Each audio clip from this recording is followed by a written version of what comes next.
It's been a year and a half since I took on the biggest challenge of my life.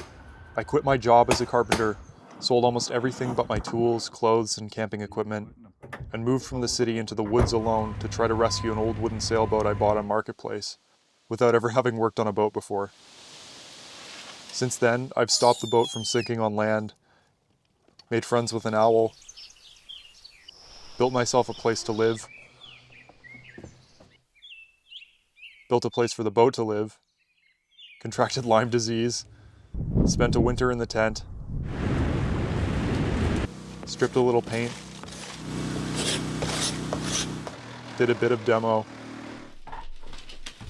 and much more. For the first 8 months, I worked odd jobs to earn some cash, only working on the project in my spare time. I would spend my evenings watching YouTube videos on editing and boat building, and my nights sleeping in a tent on the back of the boat, listening to the sounds of the forest.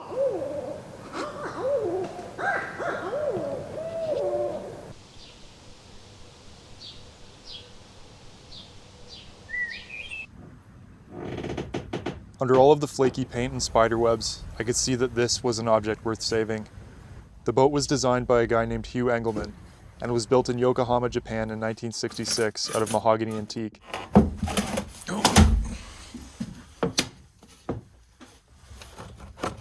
The engine is a Marinized 1.6-liter Volkswagen diesel, the same that would have been in an old Golf or Rabbit from the 80s. But all that wood, bronze, and the gigantic chunk of lead bolted to the keel added up to about 20,000 pounds of boat, which needed to be picked up and brought somewhere else. I packed everything that I still owned into the boat, and somehow managed to rope a few friends into helping me load the masts onto the deck. After spending my first night aboard, all that was left to do was move this very heavy boat several hundred kilometers on public roads. I called what seemed like every boat-moving company in the province, none of whom wanted to even touch it, or if they responded to me at all, they tried to scare me away with astronomical quotes. Finally, I found Taylor's Boat Hauling, who gave me an incredibly fair quote. Plus, they had a special hydraulic trailer that didn't need a crane to load or unload.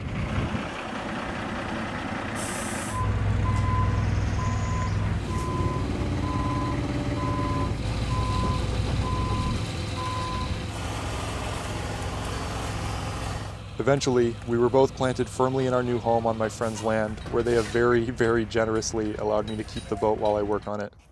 Holy cow. Shortly afterward, I had a load of wood chips delivered so that I could spread them around the boat later to create a makeshift boatyard.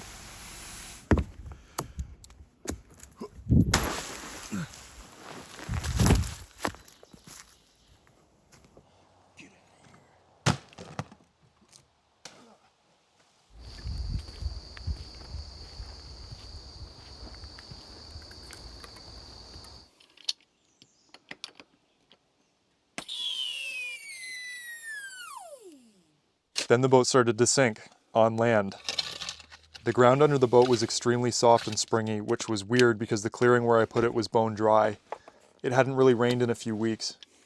So I immediately got started on making a better base out of logs to make a bigger footprint that would spread the load over a wider area.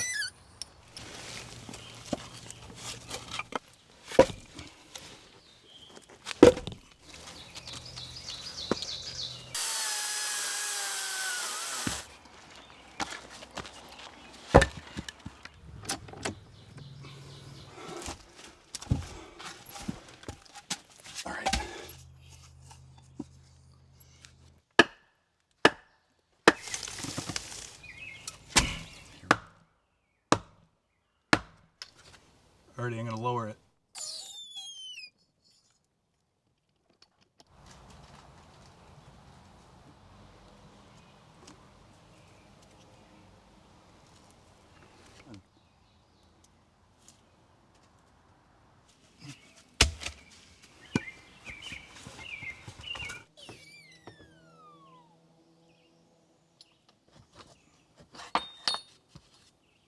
Well, I think that does it.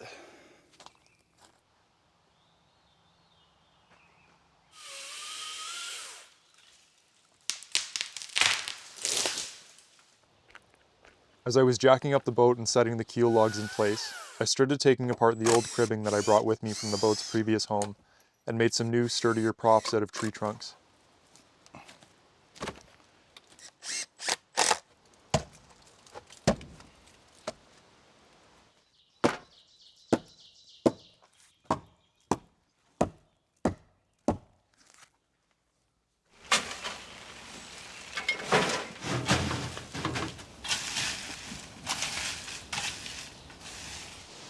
Once that was done, I was able to sleep much better at night.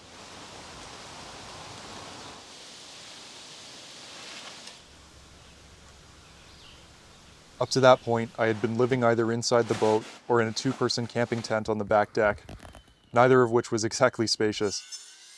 Thankfully, I already had bigger accommodations. A few years ago, I had purchased a 14 by 16 foot prospector's tent, but never got it set up. It just needed a bit of assembly. I started by clearing a few trees from a spot just up the driveway from the boat, and then set those logs in the ground as posts for the foundation.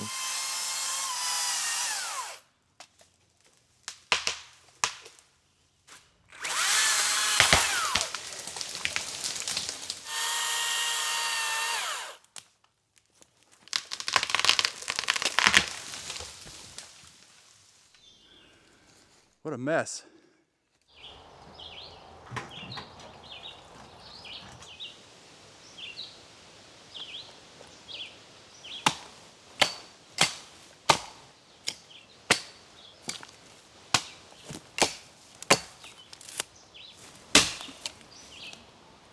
Aww.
This dirt is like 50% rocks.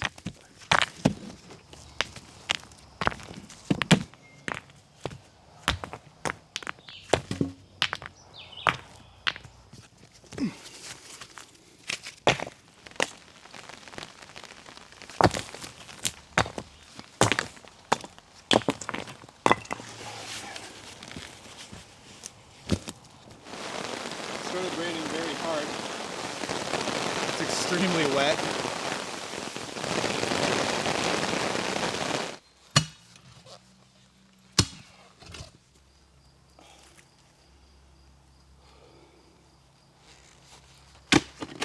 Last one.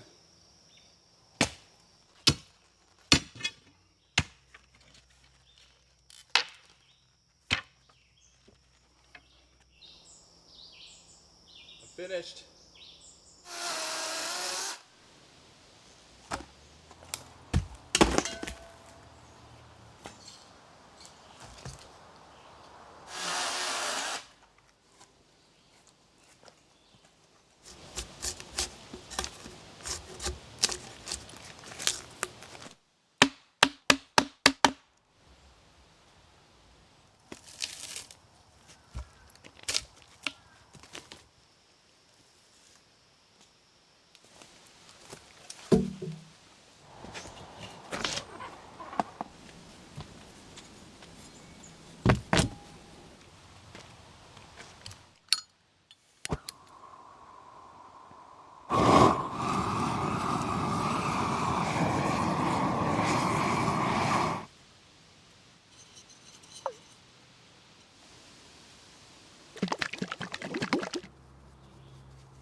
Once the foundation was set, I installed some large hemlock carrying beams from the local sawmill on top of the posts. Dang. I decided to get fancy and carve some ornamentation into the ends of the beams, partly for the practice, but also because I think they look cooler now.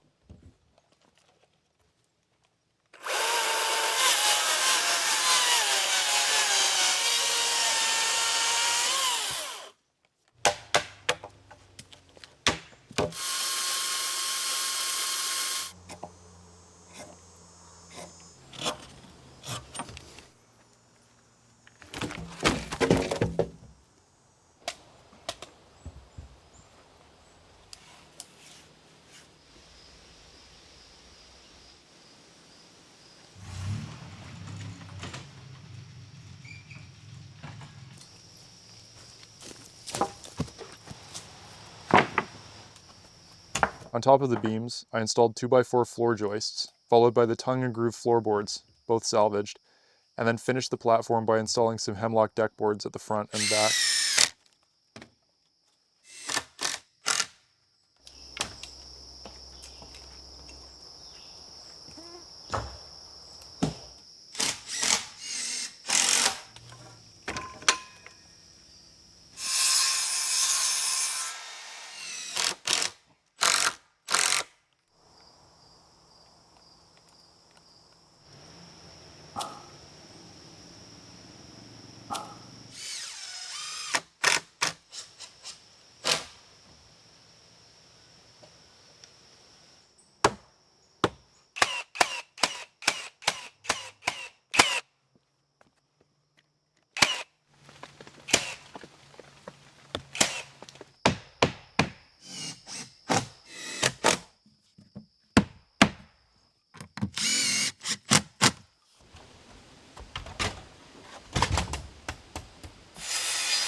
The wood was wetter than I thought when I installed it, and as it's drying out, I'm getting these big gaps between the planks.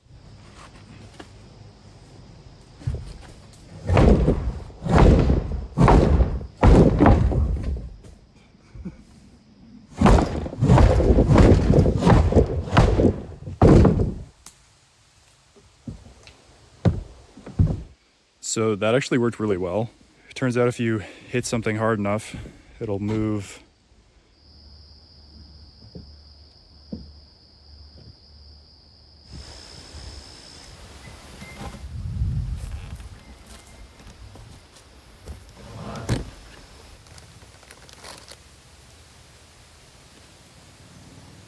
On top of the platform, I built a frame for the tent, again out of salvaged lumber, and then draped the canvas over top of it with help from my friends.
following summer, with the help of my friend Drew, who was visiting, we installed a front door to make it a little more functional and even cooler looking.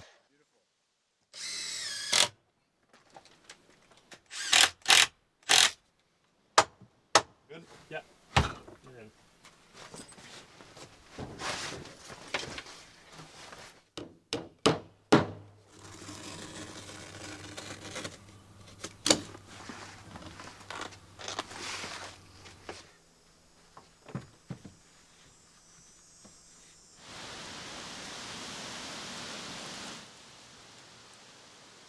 Over the last year, I've slowly turned it into a space that feels like a cozy home in the woods.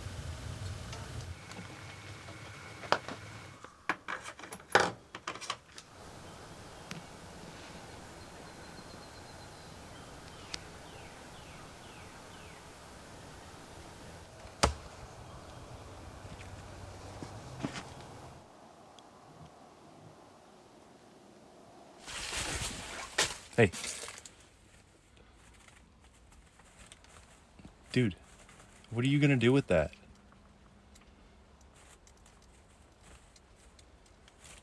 Now that I had a warm-ish, dry space for myself, I needed to make a home for the boat too. Up to that point, I had been using a big tarp hung over a rope that I had pulled tight over top of the boat. It worked great until the wind trashed it. I wanted to challenge myself to see if I could make a shelter out of materials on the land, except for the tarp, which doesn't grow here.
I used birch poles to create a Gothic arch shape for each of the frames, binding them with manila rope at the top, adding a collar tie, and then planting the bases in the ground.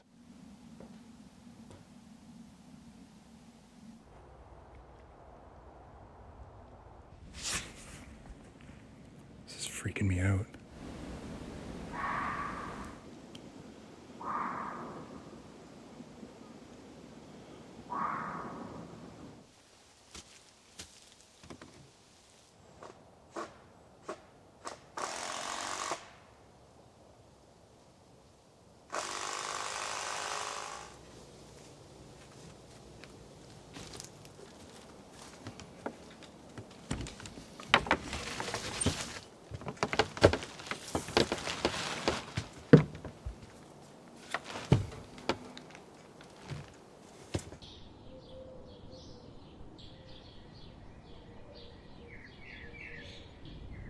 Once all the frames were raised, I tied the whole structure together with horizontal stretchers and diagonal bracing. I didn't quite get it finished before the bad weather came. I've had to make some repairs, but it held up surprisingly well over the winter.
All in, I spent about $225 on the shelter, but I should have gotten a heavier duty tarp.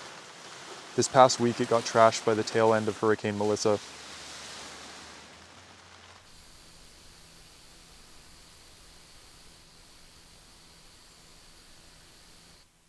Everything was finally coming together, and I was ready to start tearing into the boat. As I was working on the boat shelter, I got bit by a black-legged tick on the back of my knee and contracted Lyme disease. That slowed me down a bit. I tried to rest, picked away at the boat shelter when I was able, kept working on editing, and read. Winter was coming, but I had a good little stove, plenty of books, lots of blankets, and anyways, the winters in southern Nova Scotia were usually pretty mild.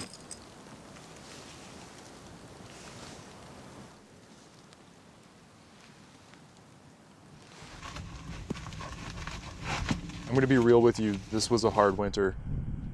Some of the older folks in the area said it was the worst they'd seen in 15 or 20 years. Thankfully, I was given a warm space in the village to edit and charge my power bank during the day, and had support from friends in the community offering showers, laundry, and even warm meals. At the tent, though, I was completely unprepared. My tiny wood stove couldn't keep up with the wind ripping through the canvas, and I had stacked the 6-inch logs that the stove requires too tightly.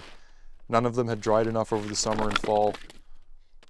Luckily, I had sawdust bricks and a lot of blankets. I want to make it clear, unlike a lot of people who are actually trying to survive, I could have tapped out at any point. I had plenty of spare rooms offered to me, and I could have gone back to the city and couch surfed while I worked through the winter. But for reasons I still don't really understand, I felt like I needed to prove something to myself. So I kept going.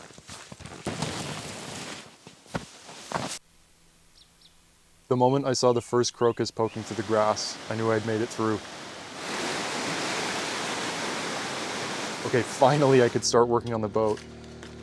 The first thing I wanted to do was strip all of the paint off the hull so that I could inspect the planking. I had bought a couple of infrared paint strippers to restore wooden doors and windows while I was doing carpentry, and they really came in handy for this part. I didn't want to produce any dust if I could help it since the marine bottom paint is so toxic. I laid down a tarp to catch the debris and got to work removing many pounds of paint.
Thankfully, later on I had some friends come out to help me with the front quarter, which made things go way faster and was a lot more enjoyable.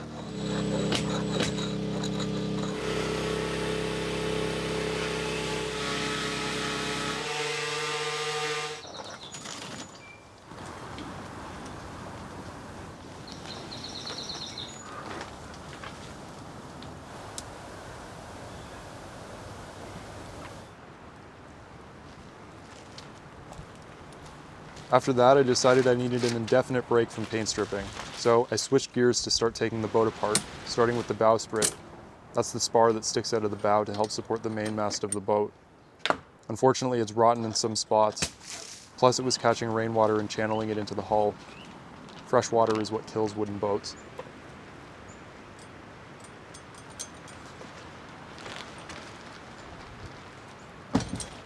Oh.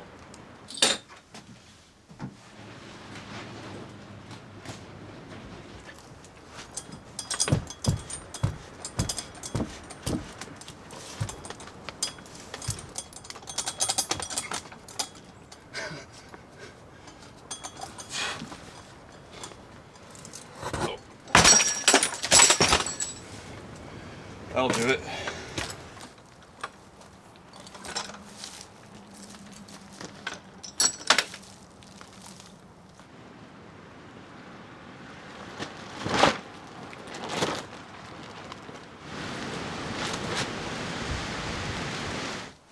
Next, I tackled the cabin top, starting by removing the trim from around the companionway and trying to figure out how to remove the portholes.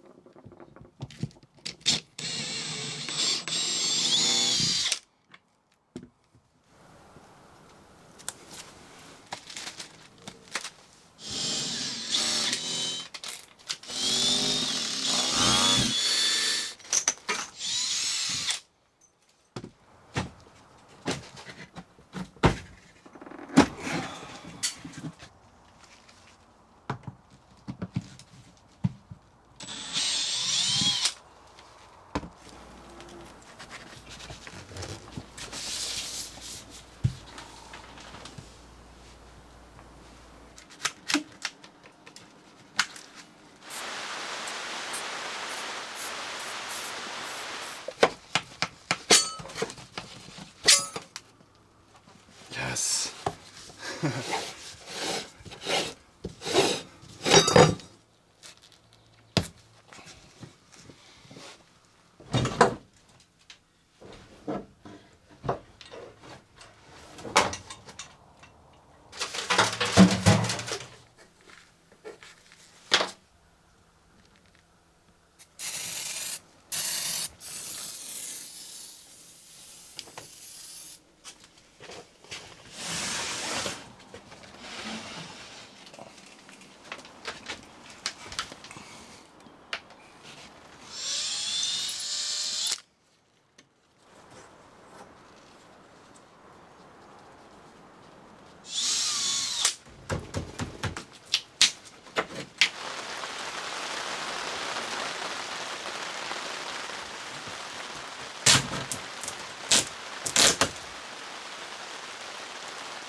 Later, after removing all of the deck hardware and peeling off the painted canvas waterproofing layer, I revealed a nightmare.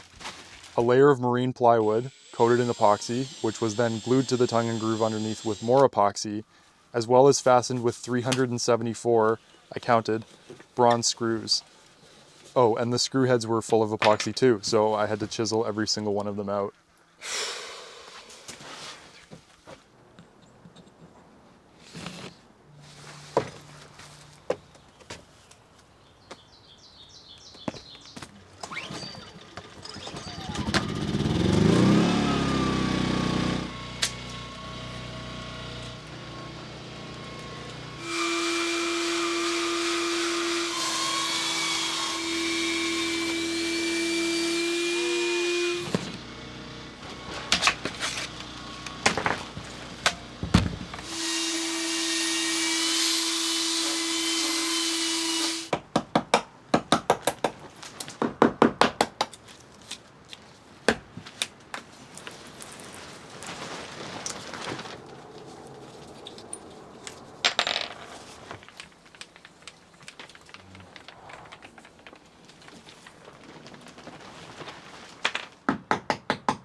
And then just in case that wasn't enough, the tongue and groove boards were epoxied to the teak roof beams.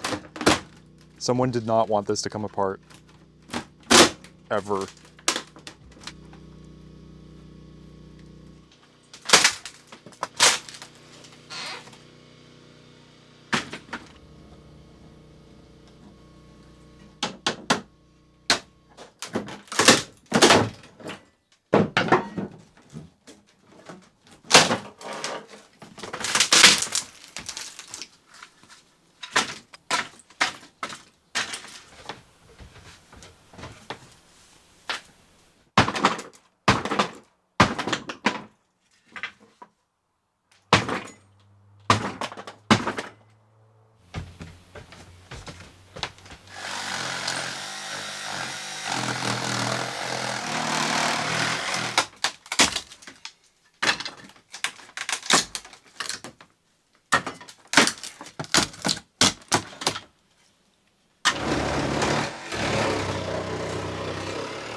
Once I had the roof off, I made a makeshift porthole wrench out of an old metal T-post and some bolts.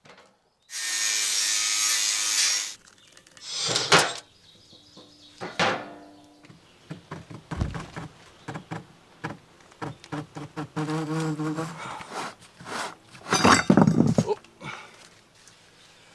There. Yeah.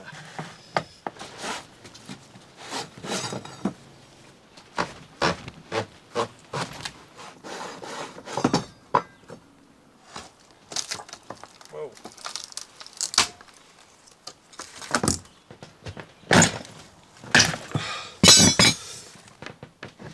Come on.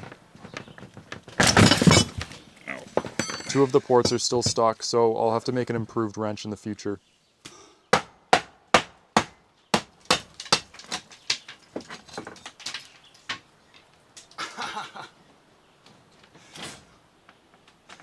Ow.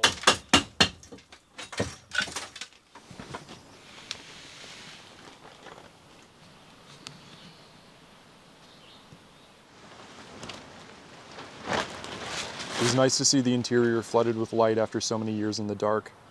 Plus, now I had a big opening to start hauling out pieces of the interior.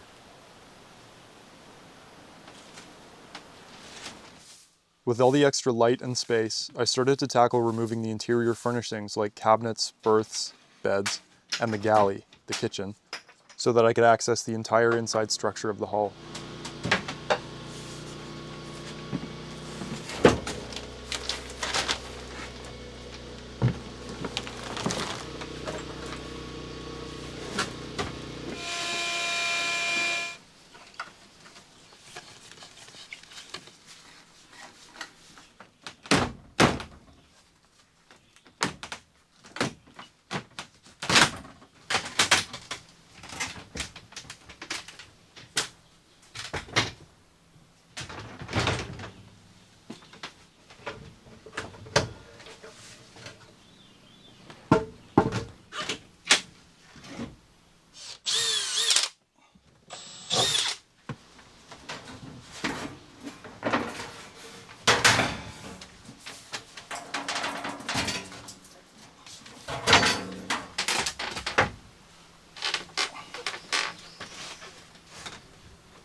Please tell me this isn't glued on.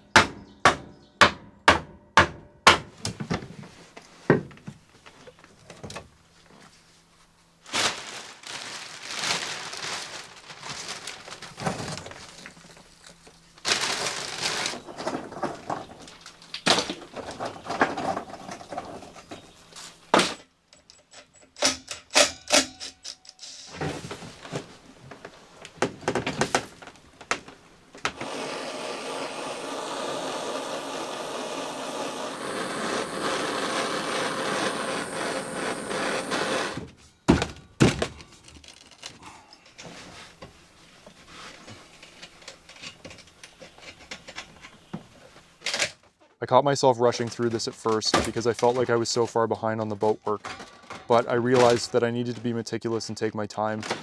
I wouldn't be able to replace this teak if I broke it like I did with one of the trim pieces from a berth, which I'll try to fix with some glue later on. As I took some of the interior pieces out, I started to haul them off to a clean and dry spot where I've rented a storage unit. I'll keep them there until I'm ready to start rebuilding. After my friend Drew helped me put the door on my tent, we tackled some of the cabin demo together, which was a great morale boost. It's nice to have solitude occasionally, but sometimes a helping hand makes a big difference.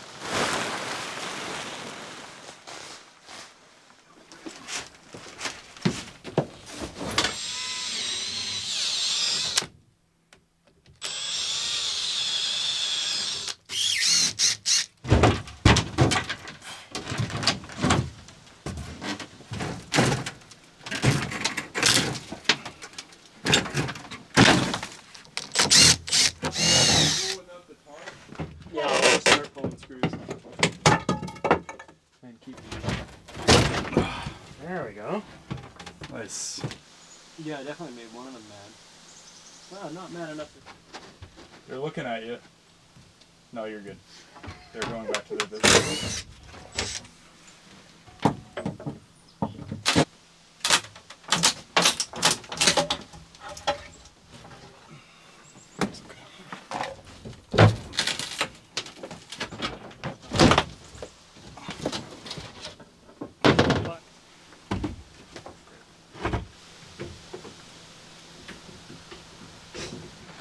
That evening, Drew hit the road, continuing his big bike trip towards the west coast, and the next day I kept going on tearing out all the teak and delaminating plywood.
Both of the huge metal tanks in the boat were full of 15-year-old diesel, and I didn't know how I was going to drain them.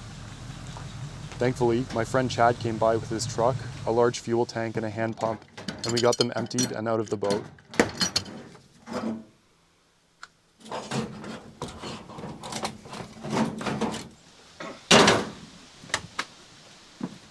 Alrighty.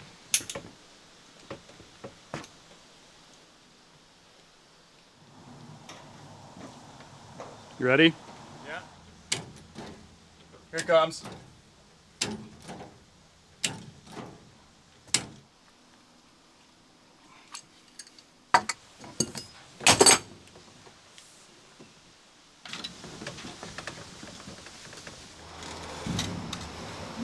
points of contact.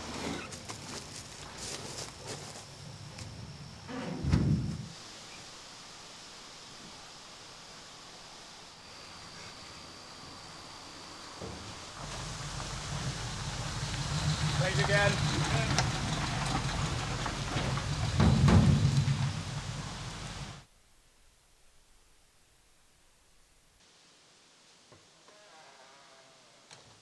Partway through the summer, a serious drought started tightening its grip on Atlantic Canada.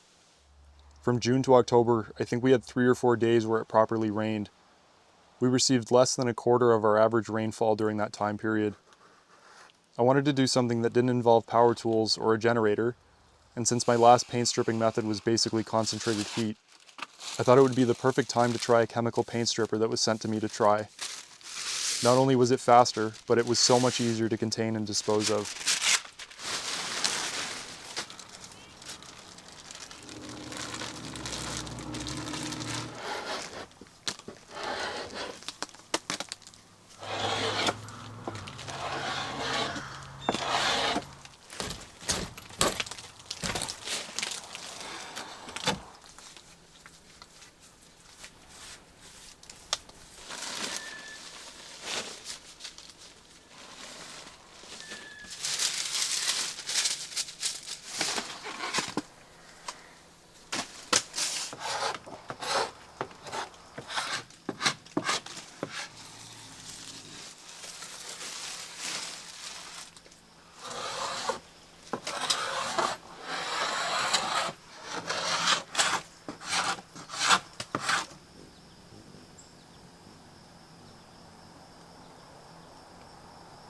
Hi.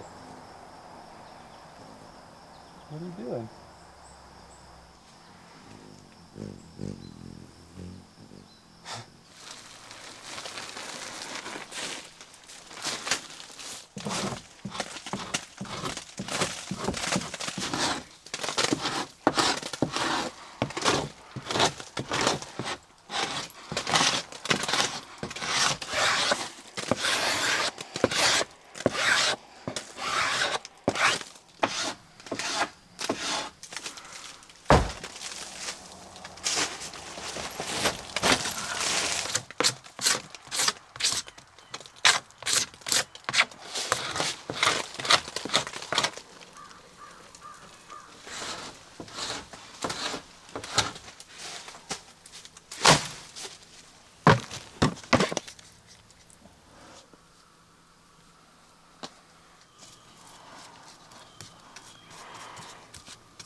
The drought kept intensifying. Wells started drying up. Farmers were struggling to irrigate their crops, and a wildfire broke out nearby that took well over a month to get under control. Under these conditions, the provincial government ordered a woods ban. No hiking, no camping, no walking on trails, no nothing, or else get a $25,000 fine. I thought this was probably a good time to switch gears to another project I'd been planning for a long time, one outside of the woods.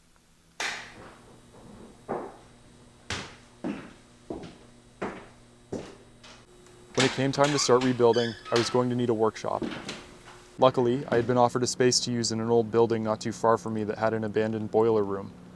I just had to spruce it up a little.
Once I had finished the cleanup, I immediately made it dirty again by ripping out all of the dead plumbing and the big expansion tank in the ceiling.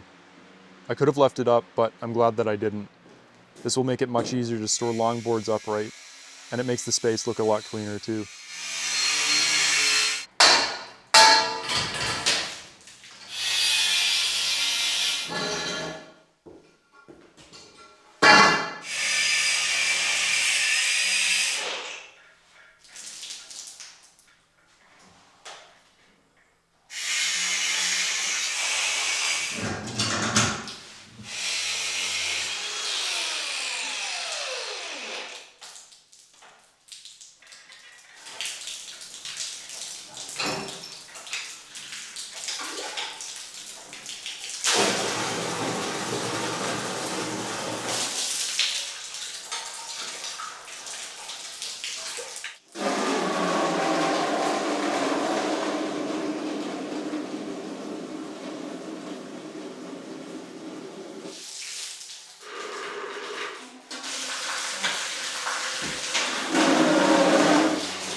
After that, I did some rough drywall work, cleaned up for hopefully the final time, and then got to work on painting.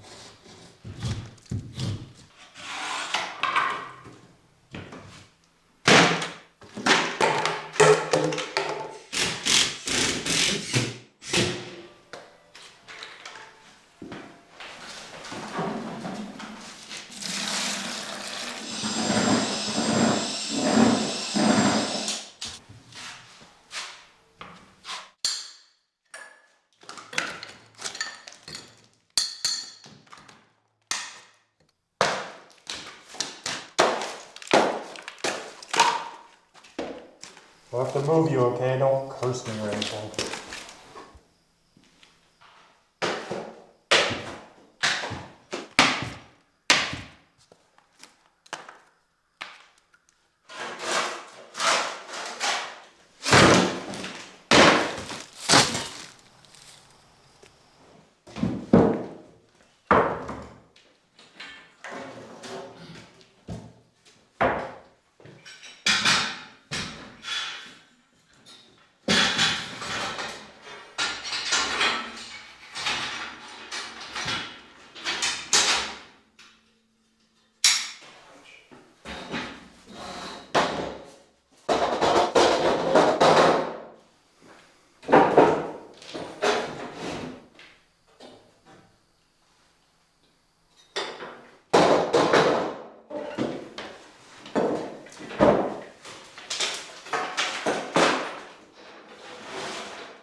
Once the paint was all done, I got to work putting together a built-in workbench along one of the walls.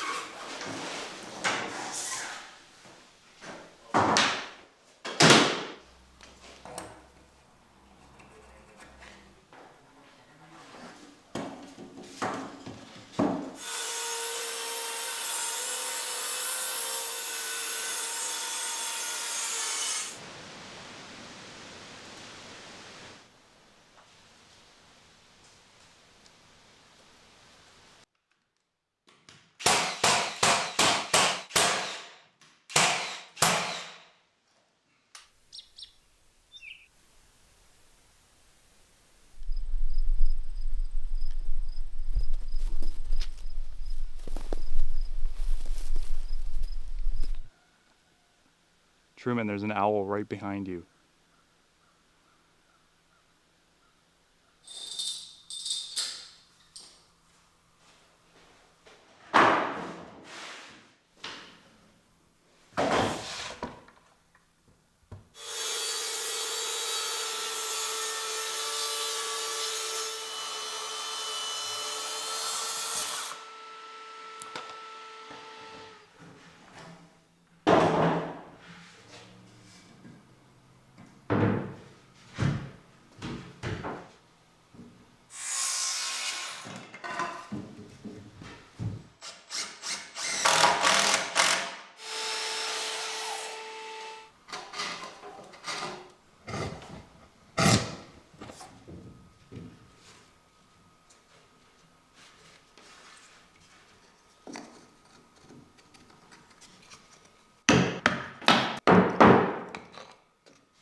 Later, my friend and I picked up his standalone workbench.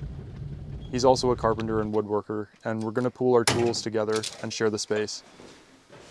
You can put it anywhere you want. It's not anywhere for sure.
In the middle of the bench, I installed an adjustable miter saw table so that the deck of the saw sits flush with the bench top.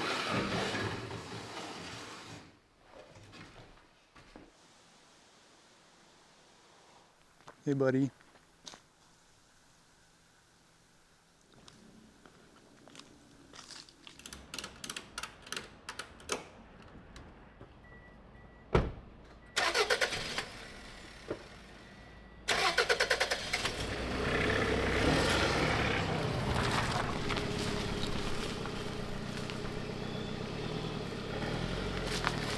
Once the workbenches were in place, I started building a big shelving unit that would go over them, as well as some French cleats on the back wall that I could hang bins, boxes, or whatever on.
No!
And that brings us to the present day. As of October 15th, the woods ban was lifted.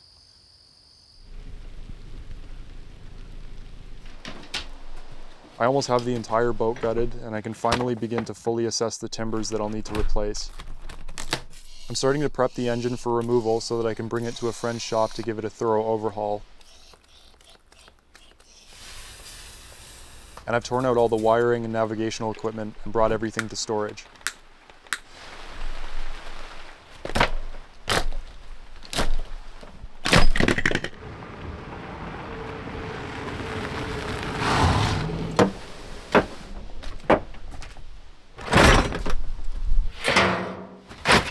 And that's pretty much where things are at. This has been the most challenging and the most incredible year and a half of my life. I've learned so much about my limits and capabilities. I've developed a stronger work ethic than I've ever had. I've developed new skills. I've grown to love the forest even more than I already did. I've received over 50 letters from all over the world. And with the support of people like you, we've laid the foundation to get this boat back in the water someday. Thank you. So what's next? Well, like I said, the tarp got trashed by the tail end of that hurricane, so I'll have to do some work on the shelter. I'll have to figure out how to pull this engine out of the boat so that I can overhaul it. I'd like to get rid of this death ladder before I fall off the boat. I'll have to try to pull this tar out of the bilge when it gets a little colder. I've got some upgrades to make at the tent before winter sets in. And I have to venture into the forest to find some lumber so that I can start replacing these frames. I am incredibly fortunate to be able to do this as my job, and that's because of the extremely generous support of my patrons. So if you'd like to help this boat get back in the water one day and get early access to the videos, you can do so over on Patreon. Thank you. Oh, and since you stuck around to the end of the video, I paid $5,000 for the boat. I paid just over $2,000 to move it. Don't write that in the comments. And I know that's a lot, and that I could have had a fiberglass boat in the water by now, but there's just something about wooden boats, and I love this one, so I don't regret anything.